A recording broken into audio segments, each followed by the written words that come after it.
Going back to this radical uncertainty, obviously the longer that the time horizon goes, the more uncertainty there is.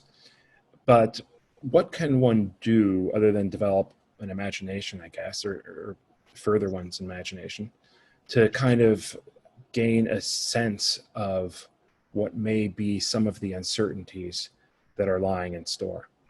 Well, let me stop you for a moment on the longer the time horizon, the more uncertainty there is. There's a sense in which that's true, but there are very important senses in which it's not. We're talking about retirement planning, for example.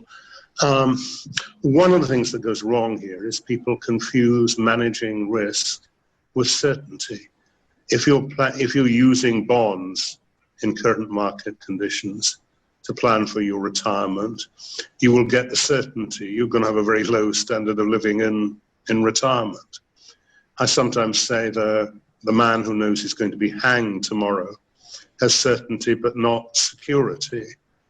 And these are quite different things.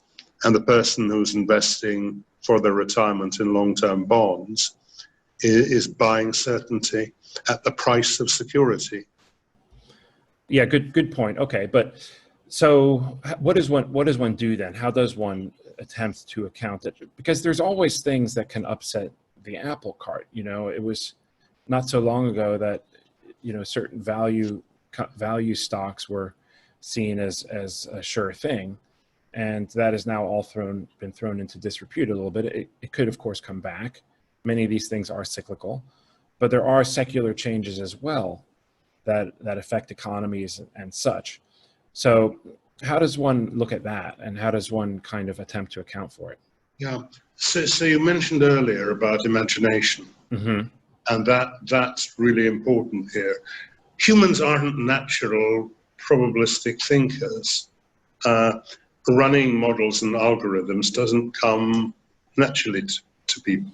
One of the interesting things we discovered writing this book is the maths of probability was only really started to be invented in the 17th century.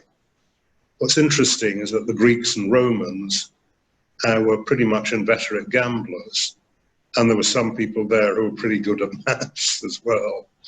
But they never thought of things in these kind of terms. We're natural storytellers rather than probabilistic reasoners. And actually, that's how financial markets typically really work.